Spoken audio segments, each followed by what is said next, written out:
إن الحمد لله نحمده ونستعينه ونستغفره ونعوذ بالله من شرور أنفسنا وسيئات أعمالنا من يهده الله فلا مضل له ومن يضلل فلا هادي له أشهد أن لا إله إلا الله وحده لا شريك له وأشهد أن محمدا عبده ورسوله يا أيها الذين آمنوا اتقوا الله حق تقاته ولا تموتن إلا وأنتم مسلمون يا أيها الناس اتقوا ربكم الذي خلقكم من نفس واحدة وخلق منها زوجها وبث منهما رجالا كثيرا ونساء واتقوا الله الذي تساءلون به والأرحام إن الله كان عليكم رقيبا يا أيها الذين آمنوا اتقوا الله وقولوا قولا سديدا يصلح لكم أعمالكم ويغفر لكم ذنوبكم ومن يطيع الله ورسوله فقد فاز فوزا عظيما أما بعد فإن خير الحديث كتاب الله وخير الهدي هدي محمد صلى الله عليه وسلم وشر الأمور محدثاتها وكل محدثة بدعة وكل بدعة ضلالة وكل ضلالة في النار.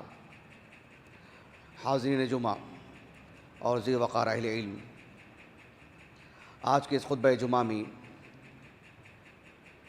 ایک اعلیٰ اخلاق کی نشاندہی سے متعلق گفتگو ہوگی. اللہ سبحانہ و تعالیٰ نے انسان میں فطرتاً بہت ساری خوبیاں رکھی ہیں، لیکن ان خوبیوں میں نکھار لانا، انہیں بڑھاوا دینا اور اسے بروئے کار لانا اور اسے اللہ سبحانہ و تعالیٰ کی قربت کا ذریعہ بنانا، یہ سب سے اہم چیز ہوتی ہے. اللہ رب العالمین نے قرآن مجید میں اور آپ علیہ الصلاۃ والسلام اپنی احادیث مبارکہ میں اور اپنی سیرت کے ذریعے سے جن بلند اخلاق کی نشاندہی کی ہیں، ان میں ایک ایفائے عہد بھی ہے. ہمارا جس سے وعدہ ہوتا ہے، ہم نے جس سے وعدے کیے ہوں اس کو نبھانا چاہیے، اس کی پاسداری ہونی چاہیے. ایفائے عہد کا تعلق اللہ سے ہوتا ہے، بندوں سے بھی ہوتا ہے اور بندوں سے متعلق امور میں ہوتا ہے. اللہ تعالیٰ نے قرآن مجید میں سورۃ البقرہ اور دیگر سورتوں میں انسان کے ساتھ، اپنے بندوں کے ساتھ ہونے والے معاہدے کا اللہ نے ذکر کیا. اللہ تعالیٰ نے فرمایا یا بنی اسرائیل اذکروا نعمتی التی انعمت علیکم واوفوا بعہدی اوف بعہدکم. اللہ سبحانہ و تعالیٰ نے اس کا حکم دیا کہ اللہ تعالیٰ سے جو وعدے ہوئے ہیں، اللہ تعالیٰ سے جو عقد ہوا ہے، بندہ اس کو نبھائے اور اللہ سبحانہ و تعالیٰ جو وعدے بندے کے ساتھ کیے ہیں اللہ سبحانہ و تعالیٰ وہ پورا کریں گے. اللہ تعالیٰ نے سورۃ الانعام کے اواخر میں کئی ایک وصیتیں بندوں کے حق میں کی ہیں. اس میں سے ایک بات یہ بھی ہے، اللہ تعالیٰ نے فرمایا وَبِعَهْدِ اللَّهِ أَوْفُوا ذَلِكُمْ وَصَّاكُمْ بِهِ لَعَلَّكُمْ تَذَكَّرُونَ. اللہ تعالیٰ کے ساتھ جو وعدہ ہوا ہے اس وعدے کو نبھائیں، بندہ توحید پر قائم رہے، اللہ تعالیٰ کی معرفت حاصل کرے، اللہ سبحانہ و تعالیٰ کی بندگی کا جو اس نے وعدہ کیا ہے حتی المقدور نبھائے. پھر بندوں کے بندوں سے جو وعدے ہوتے ہیں، چاہے اس کی اپنی بیوی سے، کسی ادارے سے، ملکی سطح پر، ہر پیمانے پر اللہ سبحانہ و تعالیٰ نے اس کی پاسداری کا حکم دیا. اللہ تعالیٰ نے کہا سورۃ النحل میں وَأَوْفُوا بِعَهْدِ اللَّهِ إِذَا عَاهَدتُّمْ وَلَا تَنقُضُوا الْأَيْمَانَ بَعْدَ تَوْكِيدِهَا وَقَدْ جَعَلْتُمُ اللَّهَ عَلَيْكُمْ كَفِيلًا إِنَّ اللَّهَ يَعْلَمُ مَا تَفْعَلُونَ. بندے اللہ رب العالمین کا نام لے کر بہت سارے معاملے انجام دیتے ہیں، اور ایک شخص ایک اجنبی انسان پر نکاح کے مسائل میں، تجارت کے مسائل میں، سفر کے امور میں اور پھر زندگی کے متعدد امور میں ایک دوسرے سے جڑنے کے لیے اجنبیت کو بالائے طاق رکھ کر کے سامنے والے کی شخصیت کا لحاظ کر کے اس کی بات کو مان جاتے ہیں، اس لیے کہ اس نے اللہ کا نام لیا ہے، اللہ کو کفیل بنایا ہے، اللہ کو واسطہ بنایا ہے. یہ بہت ہی اہم چیز ہے.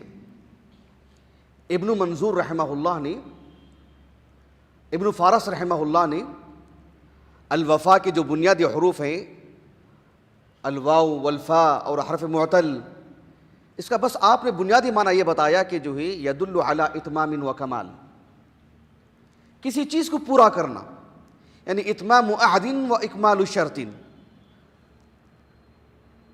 ابن منظور رحمہ اللہ نے کہا کہ الوفاء فی اللغۃ الخلق الشریف العالی الرفیع، بحیثیت بشر، بحیثیت انسان، اور بالخصوص بحیثیت مسلمان، یہ بہت ہی اعلیٰ درجے کے اخلاق ہیں۔ یہ صرف اچھے اخلاق کی نشاندہی نہیں کی اللہ تعالیٰ نے، بلکہ اگر اس میں کمی بیشی ہو، چاہے وہ بندے سے اللہ کا جو وعدہ بندے سے ہوا ہے، جو عہد و پیمان اللہ سے ہوئے ہیں، یا بندے کا بندے سے ہوئے ہیں، اس کی باسپرس بھی ہوگی۔ اللہ سبحانہ و تعالیٰ نے کہا سورۃ الاسراء میں وَأَوْفُوا بِالْعَهْدِ إِنَّ الْعَهْدَ كَانَ مَسْئُولًا۔ ہر انسان اپنی طاقت کے بقدر جیسے دیگر عبادتیں انجام دیتا ہے، اس کو بھی انجام دے۔ ہم نے کسی کو زبان دی، اس کو نبھانے کی کوشش کریں، اس پر پورا اتریں۔ اور عام طور پر جب اس طرح کی صفات، اس طرح کی عمدگی جب پیش کی جاتی ہے اچھے اخلاق سے متعلق یا کسی بھی چیز سے متعلق، عام طور پر انسان کے ذہن میں دنیا بھر کے لوگ ہوتے ہیں۔ ایفا عہد کی بات آتی ہے تب بھی فلاں دیکھو اور فلاں دیکھو اور فلاں دیکھو۔ ممبر رسول پہ کھڑے ہو کے میں آپ کو بتا رہا ہوں، سب سے پہلے ہماری اپنی شخصیت ہونی چاہیے۔ یہ الفاظ نہیں، یہ ایک کردار کی بات ہے۔ بہت آسان ہے ہم کسی پر انگلی اٹھانا، ہر شخص کو کٹگرے میں کھڑا کرنا، لیکن ہماری اپنی زندگی کو اگر ہم دیکھیں کہ ہم نے کتنے لوگوں سے وعدہ کیا، ہم کتنے کھرے اترے ہیں، اگر زندہ دلی ہو تو پھر جو شرمندگی کا احساس ہوگا، پھر آدمی اللہ سے بھی اور بندے سے بھی معافی مانگے گا اور اپنی زندگی کو بہتر بنانے کی کوشش کرے گا۔ اس دنیا کے اندر اللہ رب العالمین نے جو سب سے عظیم انسان جو بنا کے بھیجے ہیں، انبیاء علیہم السلام ہیں۔ انبیاء علیہم السلام کے اللہ تعالیٰ نے متعدد امور میں ان کے اللہ نے تعریف کی۔ اس سے متعلق بھی جس کے بارے میں آج گفتگو کر رہا ہوں، اللہ رب العالمین نے عام مومنین سے متعلق بیان فرمایا سورۃ البقرہ میں وَالْمُوفُونَ بِعَهْدِهِمْ إِذَا عَاهَدُوا۔ اہل ایمان وہ ہوتے ہیں، جنتی وہ ہوتے ہیں، نیکوکار وہ ہوتے ہیں، متقی وہ ہوتے ہیں، سبھی جوڑ دیجئے آپ، جو عہد پیمان کو پورا کرتے ہیں۔ زبان دے دی کسی کو تو اس پہ کھرے اترتے ہیں، طاقت نہیں ہے تو پھر زبان سے بول دینا چاہیے، بتا دینا چاہیے کہ ہم یہ نہیں کر پا رہے ہیں، ہم سے یہ نہیں ہو پا رہا ہے، لیکن وعدہ خلافی نہیں کرتے ہیں، مکرتے نہیں ہیں، جس سے یہ نوبت آ جائے کہ آدمی جو ہے کسی کا فون نہ اٹھائے، آنکھیں چرا کے بھاگ جائے، کسی کا سامنا کرنے کی ہمت نہ ہو۔ یہ نوبت نہیں آنی چاہیے۔ اس سے انسان کا وقار مجروح ہوتا ہے، اس سے انسان کی جو شخصیت ہے وہ داغدار ہو جاتی ہے۔ اس میں کھرے اترنے کی پوری کوشش کرنی چاہیے۔ کھرے اترنے کا یہ معاملہ نہیں ہے کہ مکمل انجام دیں، اس کو نہیں دے پاتے ہیں اسے اعتذار کر لینا چاہیے۔ اللہ رب العالمین نے ابراہیم علیہ السلام سے متعلق کہا سورۃ النجم میں وَإِبْرَاهِيمَ الَّذِي وَفَّى، اور آپ کے فرزند اسماعیل علیہ السلام سے متعلق کہا سورۃ مریم میں وَاذْكُرْ فِي الْكِتَابِ إِسْمَاعِيلَ إِنَّهُ كَانَ صَادِقَ الْوَعْدِ وَكَانَ رَسُولًا نَبِيًّا۔ یہ ایک دلچسپ بات ہے کہ اللہ تعالیٰ نے قرآن میں اتنے انبیاء کے ذکر فرمایا اللہ تعالیٰ نے، اس میں اسماعیل علیہ السلام کے قصے میں اس بات کو کیوں نمایاں کیا گیا انہ کان صادق الوعد؟ اب وہ ایک جانبی مسئلہ ہے، میں صرف مرکزی موضوع پہ گفتگو کر رہا ہوں، اس کے لیے کوئی اور مجلس منعقد ہو سکتی ہے۔ ابو عبداللہ القرطبی اور علامہ فخر الدین الرازی کی تفسیر کی طرف ضرور مراجعہ کریں اگر کسی کو میسر ہو کہ اسماعیل علیہ السلام کی زندگی ہی میں یہ بات کیوں کہی گئی کہ انہ کان صادق الوعد۔ لیکن دیکھو ایک نبی کی صفت بتائی گئی، نمایاں کر کے پیش کیا گیا اس کو، سید المتقین اللہ کے رسول صلی اللہ علیہ وسلم، آپ کی زندگی تو ہر پہلو میں نمایاں۔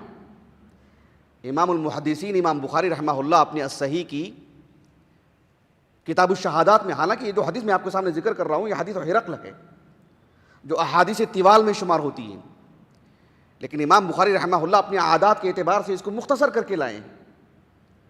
صحیح بخاری کی کتاب الشہادات میں بھی لائے ہیں، اور باب قائم کیا ہے باب من امر بانجاز الوعد، وعدے کو پورا کرنے سے متعلق شرعی اعتبار سے جو احکام دیے گئے ہیں، جو حکم دیا گیا ہے، اور اللہ کے رسول صلی اللہ علیہ وسلم کی زندگی کا یہ بنیادی عنصر ہے۔ ہرقل نے جب ابو سفیان سے، جب وہ مسلمان نہیں تھے، اللہ کے رسول صلی اللہ علیہ وسلم کی شخصیت اور آپ کی تعلیمات سے متعلق جب سوال کیا تو اس اعتبار سے بھی سوال کیا کہ تعلیمات کیا ہیں اللہ کے رسول کی۔ ابو سفیان کے جواب پر ہرقل نے کہا تھا کہ فزعمت، جب میں نے پوچھا تمہارے نبی کی تعلیمات سے متعلق تو تم نے کیا کہا تھا؟ انہ یأمرکم بالصلاۃ والصدق والعفاف والوفاء بالعہد واداء الامانہ۔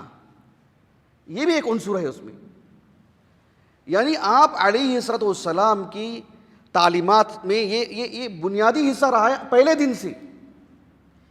ہی دن سے۔ جب یہ ساری صفات سنا اس بادشاہ نے تو کہا کہ ہذہ صفۃ نبی، ایفا عہد کوئی چھوٹی چیز نہیں، بہت بڑا کردار ہے۔ اللہ تعالیٰ دنیا میں بھی اسے مقبولیت عطا کرتے ہیں، لوگوں کے دلوں میں بھی اس کی عزت رکھتے ہیں، پیٹھ پیچھے بھی لوگ اس کو مانتے ہیں، اور اللہ رب العالمین کے ہاں اجر بھی بہت ہے اس کا۔ اللہ تعالیٰ نے ایسے بندے کو متقی کہا، اللہ تعالیٰ نے ایسے بندے سے اپنی محبت کا اظہار فرمائے۔ اللہ تعالیٰ نے کہا سورۃ آل عمران میں بلا من اوفى بعہدہ واتقى فإن اللہ يحب المتقین۔ ایفا عہد کو تقویٰ کہا اللہ تعالیٰ نے، اور اپنی محبت کا بھی اظہار فرمائے۔ اللہ تعالیٰ نے کہا سورۃ الفتح میں ان الذین یبایعونک انما یبایعون اللہ ید اللہ فوق ایدیہم فمن نکث فانما ینکث علی نفسہ ومن اوفى بما عاہد علیہ اللہ فسیؤتیہ اجرا عظیما۔ قتادہ بن دعامہ اور دیگر مفسرین کہتے ہیں کہ الجنہ یا نصیبا وافرا فی الجنہ، اللہ سبحانہ و تعالیٰ بہت عظیم جنت دیں گے اس کو، جنت کی بہت ساری نعمتوں سے مالا مال کر دیں گے اس کو۔ ایفا عہد بہت چیز ہے، بہت بڑی چیز ہے۔ یہ ایک چیز انسان کو کئی چیزوں میں بہتر بنا دیتی ہے۔ اس کی کمی کی وجہ سے انسان بہت ساری چیزوں میں جو ہے نیچے اتر جاتا ہے، بہت ساری باتوں میں جھوٹ بولنے لگ جاتا ہے، یہ ایک چیز کی وجہ سے۔ ایک نکتے کی بات ہے، شیخ الاسلام ابن تیمیہ رحمہ اللہ کا ایک مختصر رسالہ ہے المسائل والاجوبہ، کم و بیش 400 صفحے کے آس پاس کا، کئی رسائل بھی ہیں اس میں۔ شیخ الاسلام ابن تیمیہ رحمہ اللہ نے کہا کہ یہ جو سورۃ المائدہ ہے، کہا کہ یہ سورۃ المائدہ سورۃ العقود ہے، وہ اللہ کا بندے سے تعلق، عقود، معاملات میں، بندگی میں ایک معاہدہ ہے بندے کا اللہ سے اور پھر بندے کا بندے سے، اس میں عقود ہی عقود بیان کیے گئے ہیں، یہ سورۃ العقود ہے۔ کہا کہ یا ایھا الذین آمنوا اوفوا بالعقود، العہود والمواثیق، بہت سارے عہود اور عقود اس میں بیان کیے گئے ہیں۔ ابن تیمیہ رحمہ اللہ کہتے ہیں کہ اس سورت کے آغاز میں اللہ نے کہا یا ایھا الذین آمنوا اوفوا بالعقود، اور اس سورت میں کئی عقود بیان کیے گئے ہیں، اور اختتام اس سورے کا جو اللہ نے فرمایا، کہا قال اللہ ھذا یوم ینفع الصادقین صدقہم۔ اللہ سبحانہ و تعالیٰ نے ایفا عہد کو انجام دینے والوں کو صادق کہا، اللہ تعالیٰ نے صادقین کہا، اللہ تعالیٰ نے۔ سورت کا اختتام دیکھیں، قال اللہ ھذا یوم ینفع الصادقین صدقہم لہم جنات تجری من تحتها الانہار خالدین فیہا ابدا رضی اللہ عنہم ورضوا عنہ ذلک الفوز العظیم۔ اللہ سبحانہ و تعالیٰ نے کہا کہ یا بنی اسرائیل اذکروا نعمتی التی انعمت علیکم واوفوا بعہدی اوفی بعہدکم۔ ظاہر بات ہے بندہ حق تو ادا نہیں کر سکتا ہے، کوشش کر سکتا ہے، لیکن اللہ سبحانہ و تعالیٰ جب دیتے ہیں اوفی بعہدکم تو مکمل دیتے ہیں اللہ رب العالمین، اس میں نقص نہیں ہے۔ کہا سورۃ الزمر میں انما یوفی الصابرون اجرہم بغیر حساب۔ میں اپنی بات کو ختم کرتا ہوں ایک آیت کریمہ پڑھ کر کے کہ بحیثیت مسلمان اس دنیا میں کئی لوگ آئے اور اس دنیا سے چلے گئے۔ اس دنیا میں صرف مسلمان ہی نہیں ہیں، لیکن ہم بحیثیت مسلمان اللہ سے جو ہمارے معاہدے ہیں یا بندوں سے ہمارے جو معاہدے ہیں، ہمیں کوشش کرنی چاہیے کہ ہم اس پر مکمل اتریں۔ اللہ تعالیٰ نے کہا سورۃ الاحزاب میں، من المؤمنین رجال صدقوا ما عاہدوا اللہ علیہ فمنہم من قضى نحبہ ومنہم من ينتظر وما بدلوا تبدیلا لیجزی اللہ الصادقین بصدقہم۔ اللہ سبحانہ وتعالیٰ ہمیں اس عظیم اخلاق کو اپنی شخصیت میں لانے، اس میں نکھار لانے، اور بندوں سے جو تعلقات ہیں، بندوں کے جو امور ہیں، اور پھر خصوصی طور پر اللہ سبحانہ وتعالیٰ سے ہمارے جو عقود اور عہود ہیں، اللہ تعالیٰ اسے نبھانے کی ہمیں توفیق عطا فرمائے۔ اللہ ہمیں سعادت مند انسان بنائے۔ وآخر دعوانا الحمد للہ رب العالمین۔